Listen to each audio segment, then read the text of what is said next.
Looking to give your Mobile Legends hero a fresh new voice on your iPhone? Hey there! In this quick tutorial, I'll walk you through the process of changing your hero's voice in the game. So let's dive right in and get started. First things first, fire up Mobile Legends on your device. Then, locate and tap on the settings icon found in the top right corner of the screen. After that, scroll down a bit and tap on the language that's currently set at the bottom of the screen. Now, you'll want to switch over to the Voice tab.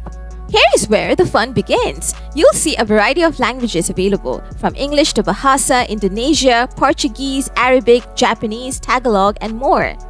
Next up, tap on the voice you fancy and then hit OK to download the voice pack. Once the download is complete, select your desired language. Now, simply close out the game and then reopen it, and voila! Your hero will now speak in the language you have chosen. And there you have it, folks! Changing your hero's voice in Mobile Legends is a breeze. If you found this guide helpful, don't forget to show us some love by hitting the like button and subscribing to our channel. Thanks for tuning in.